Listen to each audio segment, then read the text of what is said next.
अरे बाप रे।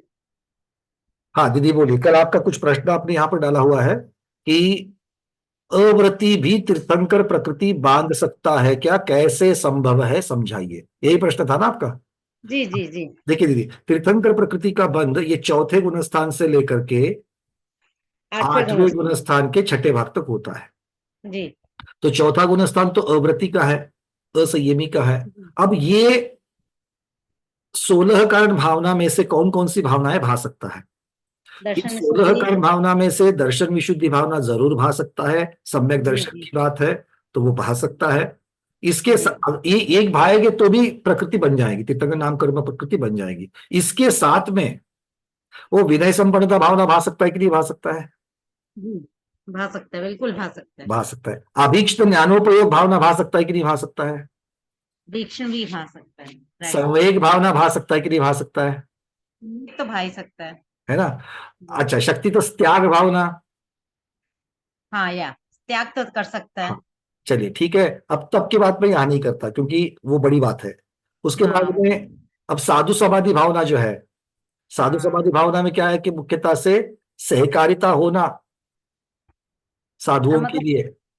वो वो लिए इस सहकारी की भावना। अब ये अब इसी प्रकार से आगे आगे चलना, अरध भक्ति कर सकता है, मार्ग प्रभावना कर सकता है, जी। प्रवचन वात्सल्य भावना रख सकता है। तो अच्छा। बहुत सारी भावनाएं हैं, दर्शन जो भा विशुद्धि के सकता है। साथ में ये भा सकता है और इसके साथ में तीर्थंकर प्रकृति बांध सकता है। और इसका हाँ, सबसे तो बढ़िया मेरे ख्याल उदाहरण, से मतलब आवृत्ति मतलब कोई भी उसने, तो वो वाली की बात कर रही थी मैं। अवृत्ति का मतलब क्या होता है। अवृत्ति का मतलब है अभी तक कोई ना अनुव्रत लिए है, ना ही ना, उसने हाँ कोई हाँ। महाव्रत लिए है। जी जी जी। ये अच्छा। अवृत्ति बट है तो सम्यक दृष्टि, ओके। है ना, इसीलिए चौथे गुणस्थान से होता है। और सबसे बड़ा उदाहरण श्रेणिक महाराज, जी नरक आयु भी बांधी है, फिर भी तीर्थंकर भगवान के, महावीर भगवान के पादमूल में उन्होंने जी तीर्थंकर प्रकृति का बंध। क्लियर दीदी आपको। जी जी जी। अब चलिए। समझ गई। मेरे को लगा आवृत्ति मतलब मिथ्यात्व, मेरा दिमाग चला गया था, पता नहीं हाँ नहीं कैसे नहीं मिथ्यात्व के नहीं बारे में सोचने लगी थी मैं। नहीं, मिथ्यात्व इसलिए के उस साथ समय में इसका क्वेश्चन बंध डाल तो दिया। होगा ही नहीं, मिथ्यात्व के साथ में इसका हम्म। बंध होगा ही नहीं। ठीक है। नहीं नहीं मेरा। चलिए कोई बात नहीं, आगे बढ़ते हैं। और व्हाट्सएप के ऊपर जो मैसेजेस है उसमें भी देख लेते हैं।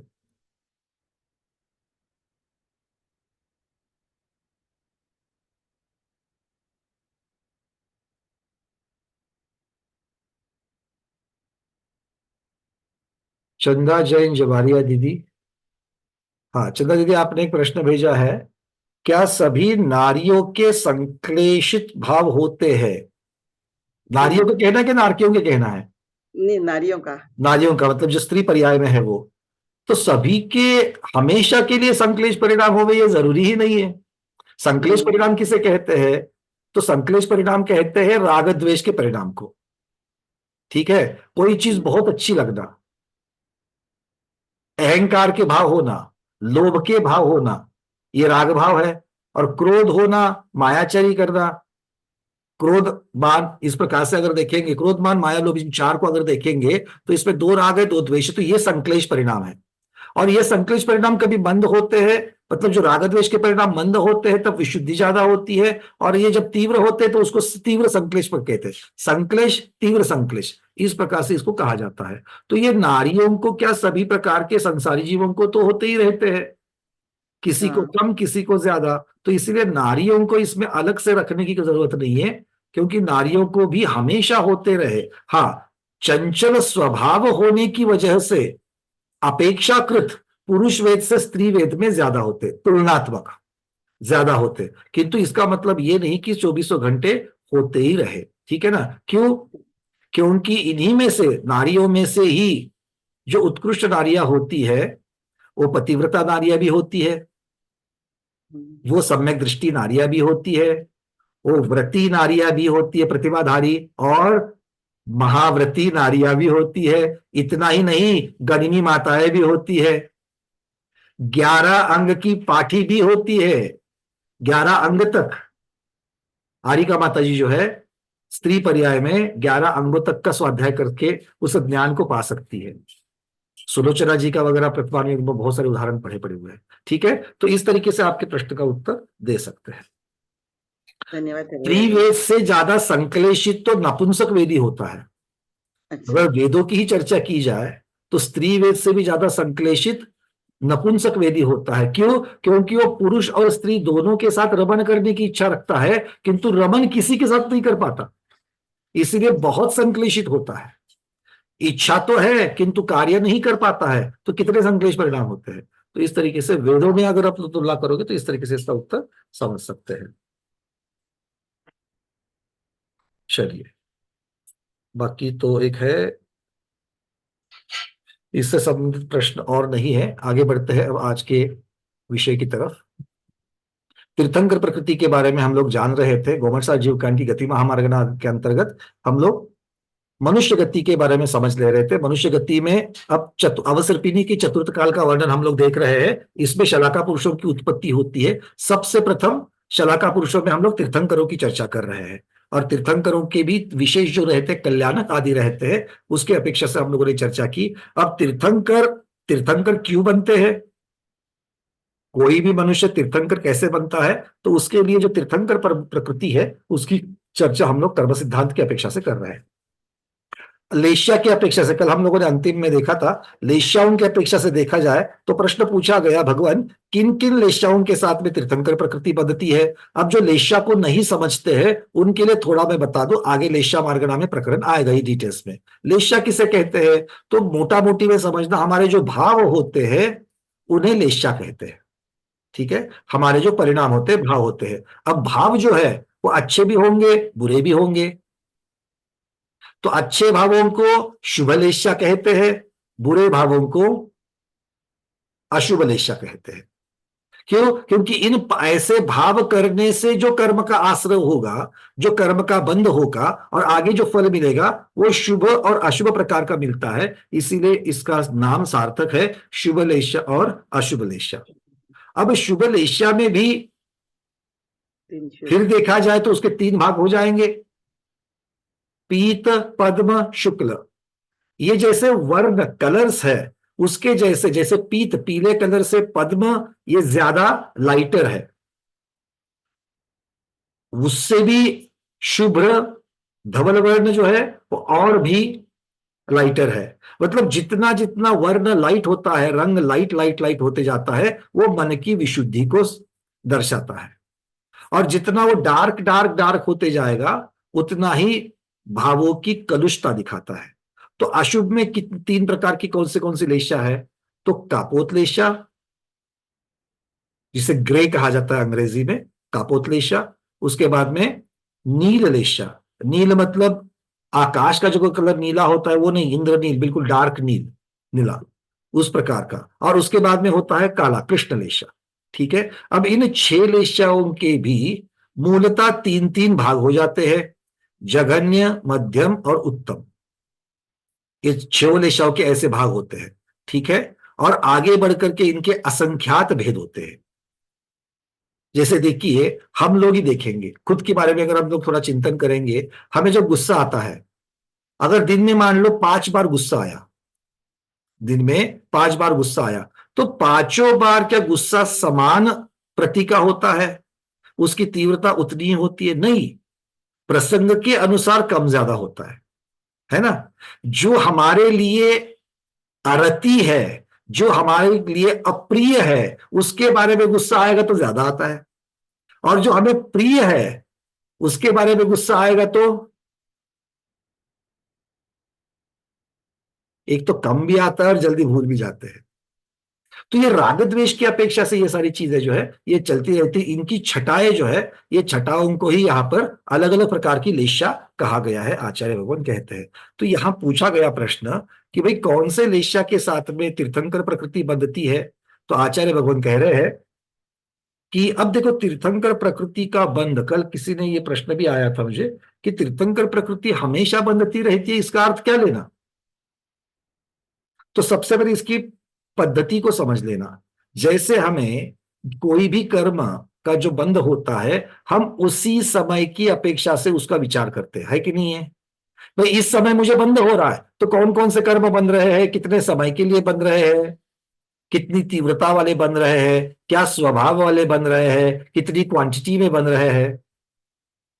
संख्या में कितने बन रहे हैं, ये सारी विचार हम लोग करते हैं। किंतु इसको इनडायरेक्टली हम क्या कहते हैं, समय प्रबद्ध। समय प्रबद्ध मतलब एक समय में बनने वाले कर्म के परमाणु।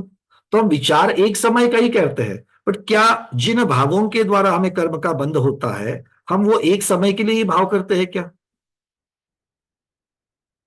बोलो। अगर किसी के ऊपर गुस्सा आ गया, अपने मन कलुषित हो गया, किसी ने हमारा अपमान कर दिया और हमें गुस्सा आ गया, अब वो भावना के एक समय में नष्ट होती है क्या?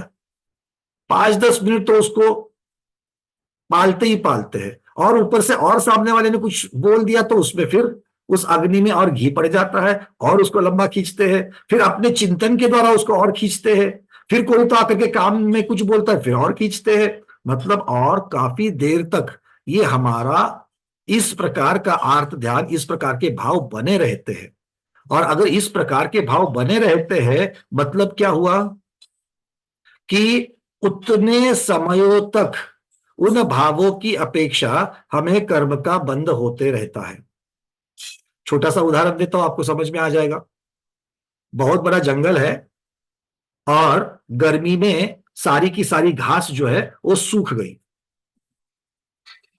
और गर्मी में कहीं से तो उस जंगल में आग लग गई। अब वो आग कब तक चलती रहेगी, चलती रहेगी? क्या आग एक समय में लगती है, एक समय में नष्ट होती है क्या? तो नहीं। उसको जो ईंधन, वहां पर ईंधन क्या है उसके लिए, उस अग्नि का खाद्य क्या है वहां पर? जो सूखी घास है, वो सूखी घास है, उसके लिए कोई मैदान है, समझ लेना। तो जब तक वो सूखी घास से सूखी घास, सूखी घास से सूखी घास लगी हुई है और उसको मिलता रहता है ईंधन, तब तक वो आग चलती रहती है, चलती रहती है, चलती रहती है। मतलब आग को अगर यहां पर कर्म का बंध कहे और उस घास को हमारे परिणाम कहे, तो क्या अर्थ निकला? जब तक हमारे परिणाम उस प्रकार के बने रहते हैं, तब तक हमें उस प्रकार के कर्म का आश्रय होते रहता है, बंध होते रहता है। अच्छा, जब एकदम से परिणाम बदल जाते हैं क्या? अगर उस प्रकार का निमित्त मिल जावे, उस प्रकार का निमित्त मिल जावे, तो कभी कभी एकदम से परिणाम बदल सकते हैं।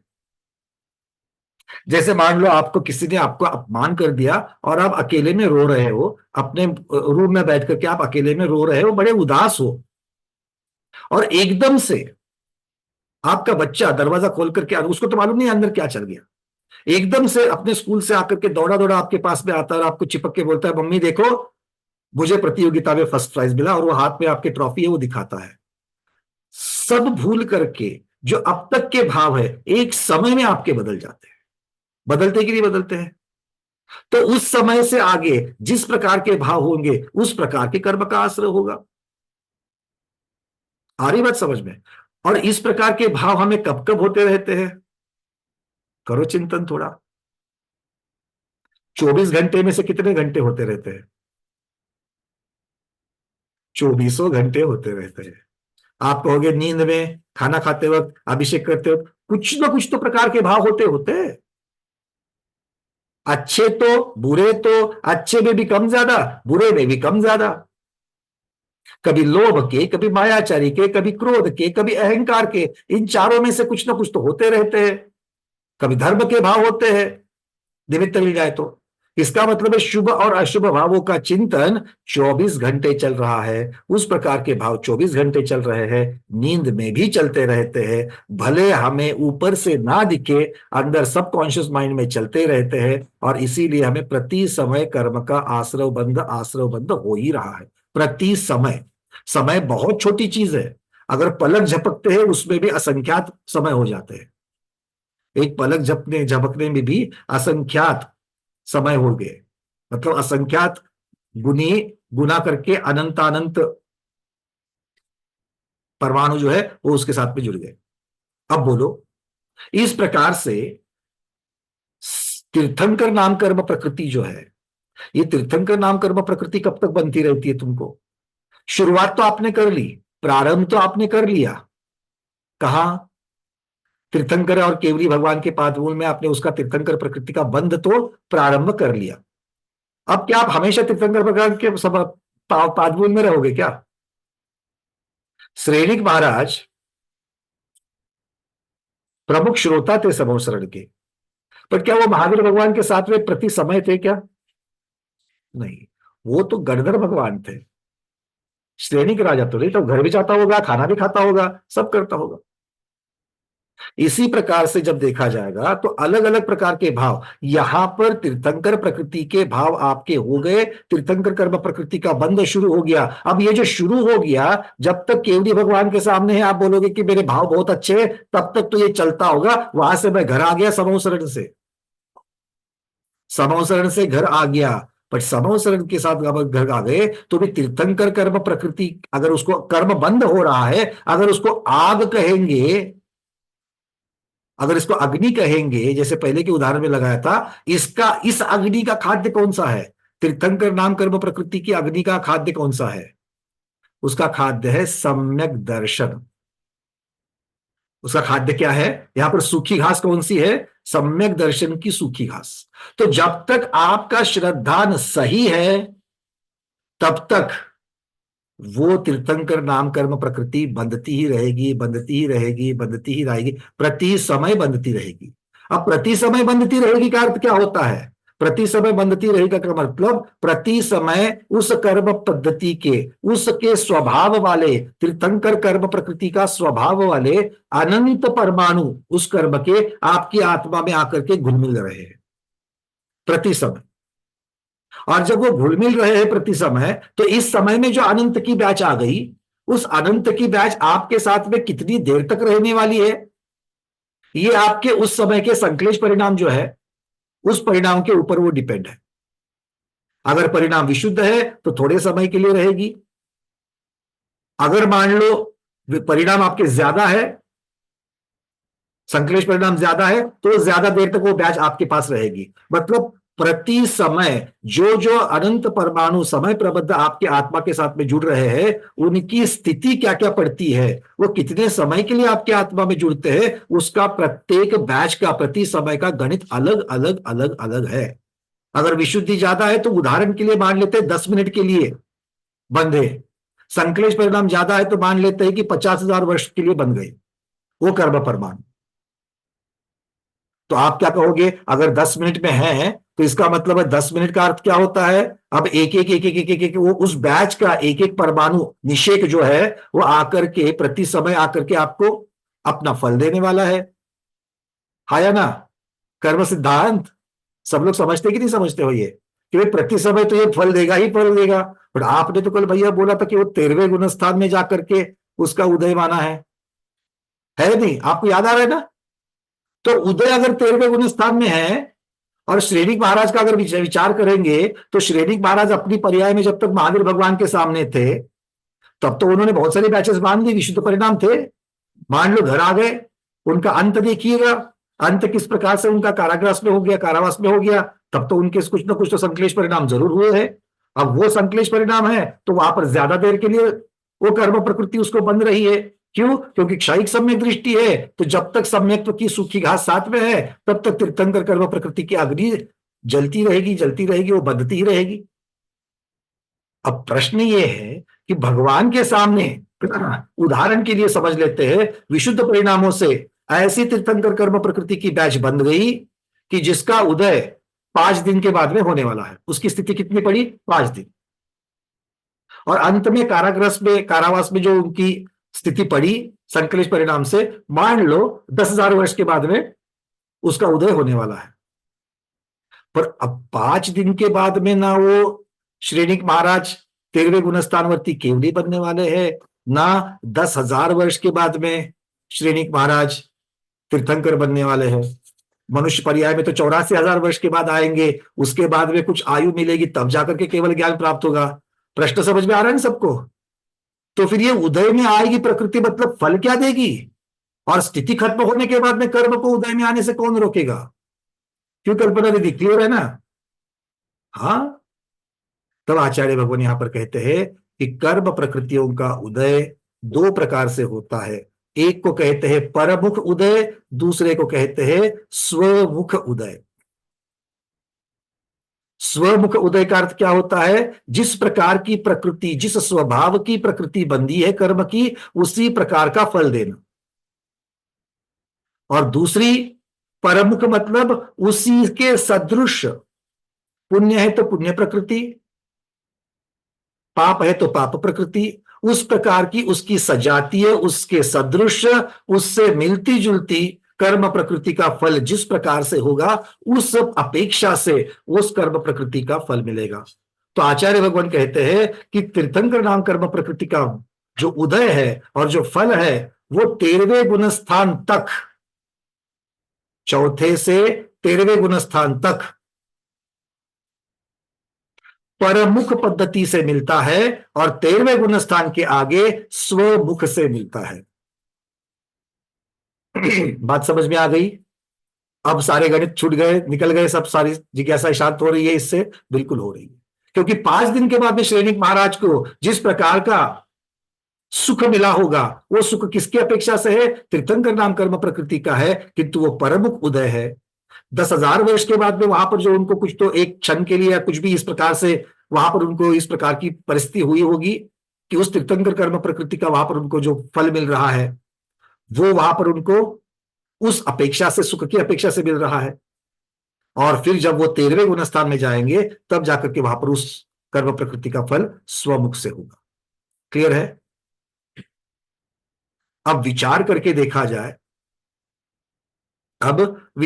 देखा जाए, दो तीर्थंकरों को हम लोग यहां पर तुलना में लेते हैं। एक है पहले आदिनाथ भगवान, अवसर पीढ़ी के चतुर्थ काल के प्रथम तीर्थंकर, और दूसरे महापद्म भगवान श्रेणिक महाराज का जीव जो उत्सर पीढ़ी के प्रथम तीर्थंकर है। अब ये दोनों भी भरत क्षेत्र के तीर्थंकर है। अरे हाथ तो कहो, ना तो कहो, कुछ तो कहो, हमसे बातें तो करो। हाँ, तो दोनों भी भरत क्षेत्र के तीर्थंकर है, मतलब इनका नियम क्या हुआ? इन दोनों ने अपने 3 भव पूर्व तीसरे भव में इन्होंने तीर्थंकर प्रकृति बांध ली, है ना। तो आदिनाथ भगवान के विषय में विचार करो। आदिनाथ भगवान ने जब तीर्थंकर प्रकृति बांधी तो उस भव में उनकी आयु कितनी थी? वहां से तीर्थंकर प्रकृति बांधने के बाद पश्चात, क्योंकि हम क्या निकाल रहे हैं? तीर्थंकर प्रकृति के साथ में दोनों तीर्थंकर कितनी देर तक संसार में रहेंगे, अधिकतम आयु, अधिकतम तीर्थंकर कर्म प्रकृति का सत्व कितनी देर तक रहेगा। तो आदिनाथ भगवान को देखिए, तीसरे भव पूर्व उनकी जो भी स्थिति थी, बहुत बड़ी आयु थी उनकी, तो तीर्थंकर प्रकृति बांधने के बाद में वहां पर भी काफी आयु बड़ी थी उनकी। अच्छा, उसके बाद में तो वो सर्वार्थ सिद्धि चले गए। सर्वार्थ सिद्धि की 33 सागर की आयु, और उसके बाद में फिर ऋषभदेव के पर्याय में 84 लक्ष पूर्व की आयु।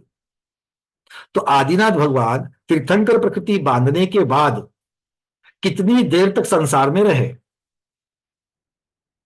वो उनकी तीर्थंकर प्रकृति के स्थितिबंध हुआ कि नहीं हुआ उनका? क्यों हुआ कि नहीं हुआ? हुआ। जो 33 सागर से भी ज्यादा है। अब 33 सागर के सामने 84 लक्ष पूर्व कितना मानेंगे? तो भी पकड़ लो, 33 सागर अधिक 84 लक्ष पूर्व अधिक जिस भव में आयु वो तीर्थंकर प्रकृति बांधी, उसका बचा हुआ मरण होने तक की उनकी स्थिति। तो ये इतना देर तक आदिनाथ भगवान यहां पर रहे हैं। और महापद्म भगवान देखो, महापद्म भगवान ने महावीर भगवान के शासनकाल में उन्होंने तीर्थंकर प्रकृति बांधी, और उसके बाद में उनकी 84,000 वर्ष की आयु नरक की। तो 5-50 वर्ष श्रेणिक राजा के पर्याय के तीर्थंकर प्रकृति बंधने के बाद, 84,000 वर्ष बीच वाली नरक की आयु के, और उसके बाद में वो उत्सर्पिणी काल के प्रथम तीर्थंकर हो गए। ज्यादा से ज्यादा 120 वर्ष की आयु होगी, उससे ज्यादा तो मिलनी नहीं है, क्योंकि उत्सर्पिणी के प्रथम उस तृतीय काल में प्रथम तीर्थंकर की जो होगी आयु 120 वर्ष की, वो आयु ज्यादा ज्यादा मिल जाएगी, मतलब उसकी 120। तो 84,000 वो 120 और यहाँ के 50 लिख मिला लो श्रेणिक राजा की पर्याय के, तो 84,000 अधिक कुछ वर्षों की आयु, मतलब इतनी देर तक ही वो तीर्थंकर प्रकृति के साथ वे संसार में रहेंगे। है कि नहीं? जमीन आसमान का अंतर। और अब चिंतन दे रहा हूं मैं कि ज्यादा से ज्यादा तीर्थंकर कर्म प्रकृति का सत्व या स्थिति कब पड़ती है ज्यादा से ज्यादा? जब जीव मिथ्यात्व के सन्मुख हो, या यूं कहिए चतुर्थ गुण स्थान में भी निचले परिणामों में हो, और संक्लेश परिणाम ज्यादा हो। फिर तीर्थंकर प्रकृति बांधते वक्त या तीर्थंकर प्रकृति का आगे चल करके सत्व, क्योंकि एक समय में तो बनने वाली नहीं है, बहुत देर तक वो बनने वाली है, तो जहां जहां जहां जहां जहां बंधी, उस जीव के भी सर्वार्थ सिद्धि जाकर आकर के भी किस प्रकार के परिणाम, किस प्रकार की स्थिति पड़ी, और नरक जाकर के भी महापद्म भगवान की कितने प्रकार की स्थिति पड़ी, ऐसा दिमाग में आ सकता है। मेरा अभी तक कथन पूर्ण नहीं हुआ है। आ रहा है कि नहीं? ऐसा आ रहा है, मतलब नरक में जाकर के भी एक तीर्थंकर जल्दी मुक्त हो रहे हैं। क्यों? चेतन जी कहाँ गए? कल उन्हीं के साथ चर्चा हो रही थी इसी, है ना? नरक में जाने के बाद में वो ज्यादा संक्लेश परिणाम होने चाहिए, ज्यादा स्थिति पड़नी चाहिए, तो किंतु पड़ी तो कम। और यहाँ पर 33 सागर धर्म चर्चा करने वाले विशुद्धि के परिणाम सर्वार सिद्धि के बढ़िया विशुद्ध और क्या हो सकता है किसी चतुर्थ गुण स्थानवर्ती के लिए? ऐसी धर्म चर्चा करते हुए भी ज्यादा। तो इसका उत्तर ये है कि 33 सागर की आयु मिलने की वजह से आयु कौन सी बंधी है? देव की, वो भी विशुद्ध परिणामों से बंधी हुई है, और वो भी उपशम श्रेणी को आरोहण करते हुए 11वें गुणस्थान में आयु पूर्ण करने की वजह से ऋषभदेव भगवान का जो जीव है वो सर्वार्थ सिद्धि गया है। तो ये आयु कर्म का कमाल है कि उनको 33 सागर की आयु पड़ी, ना कि तीर्थंकर नाम कर्म प्रकृति का प्रभाव है। ये पहली बात। दूसरी बात, चूंकि आयु इतनी लंबी है इसीलिए वो सम्यक्त्व के साथ वहां पर रहने वाले हैं, और सम्यक्त्व के साथ रहने वाले हैं इसीलिए तीर्थंकर नाम कर्म प्रकृति उतनी देर तक बंधती रही। फर्क समझ में आ रहा है? तीर्थंकर नाम कर्म प्रकृति इतनी देर तक लंबी पड़ी करके आयु उतनी नहीं मिली है, तो आयु उनकी विशुद्धि की वजह से। कैसी विशुद्धि? 11वें गुण स्थान में जो भगवान अपनी आयु पूर्ण करके सर्वार्थ सिद्धि गए हैं, ऐसे विशुद्धि, क्योंकि 33 सागर की आयु मिलने के लिए विशुद्धि छठे गुण स्थान के अंत में सबसे ज्यादा विशुद्धि, और देव आयु सबसे ज्यादा सर्व विशुद्धि से मिलती है। बाकी 3 आयु संक्लेश परिणाम से ज्यादा मिलती है, किंतु देव आयु विशुद्धि से ही ज्यादा मिलती है। अर्थ क्या हो गया कि उस प्रकार की विशुद्धि के बल पर उनको 33 सागर की आयु मिली, और उस 33 सागर की आयु चूंकि वो सम्यक दर्शन के साथ में थे, तब तक वो कर्म प्रकृति बंधती रही, अपना उदय देती रही, कर्म प्रकृति बंधती रही, अपना उदय देती रही, कर्म प्रकृति बंधती रही, अपना उदय देती रही। कौन से प्रकार से? परमुख से उसका उदय होते गया, परमुख से उनका उदय होते गया। क्लियर है बात? सबके समझ में आ रही है? तो इस प्रकार की चिंतन की आवश्यकता नहीं है कि नरक से होकर के जा रहे करके कम हो रहे ये, क्योंकि नरक में भी संक्लेश परिणाम होने के लिए सिर्फ 84,000 वर्ष मिले हुए हैं। अगर ज्यादा देर मिलती तो और ज्यादा संक्लेश परिणाम होते, और संक्लेश परिणाम से और ज्यादा स्थितिबंध होता। तो इस प्रकार से हमको बिल्कुल समझ में आना चाहिए। ठीक है, चलिए, तो पहले तो आचार्य भगवान के यहाँ पर पदार्पण हुआ है, दर्शन कर लेते हैं। पंकज जी, बहुत अच्छा विषय चल रहा है। आचार्य भगवान नमोस्तु नमोस्तु नमोस्तु भगवान। बहुत बढ़िया विषय चल रहा है।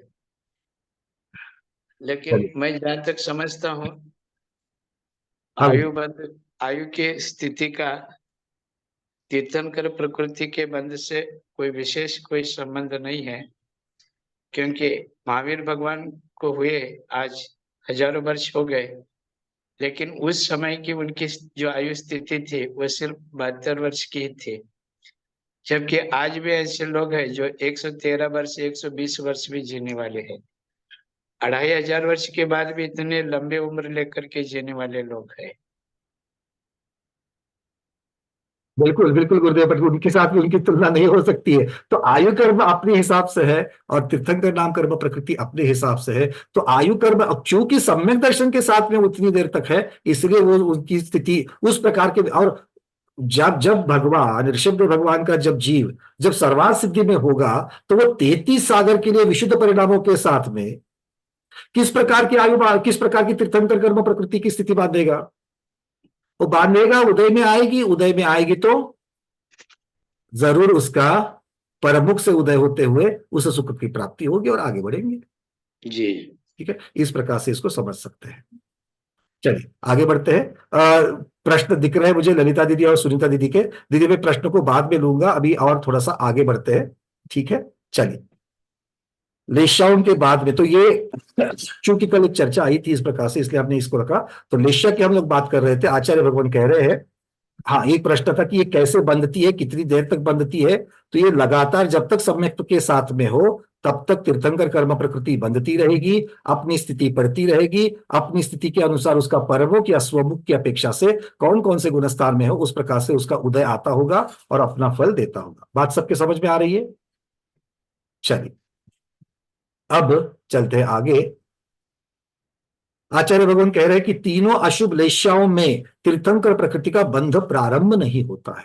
बंध प्रारंभ के लिए शुभ लेशा होना जरूरी है, अशुभ लेशा के साथ में नहीं हो सकता है। किंतु आगे बढ़कर के आगे जाने के बाद में, क्योंकि ये बंध तो चलते ही रहेगा, बंध तो चलते ही रहेगा, चलते ही रहेगा। कब तक चलते रहेगा? जब चौथे से 8वें गुण स्थान तक जीव है उसमें उनका बंध सम्यक्त्व के साथ में होता ही रहेगा।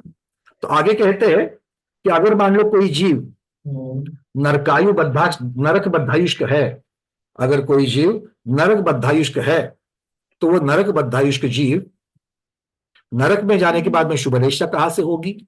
तो कहते हैं नरक की अपेक्षा से उस जीव को कापोत लेशा के साथ में भी उसका बंध हो सकता है, किंतु कापोत लेशा से नीचे तीर्थंकर कर्म प्रकृति का बंध नहीं होता।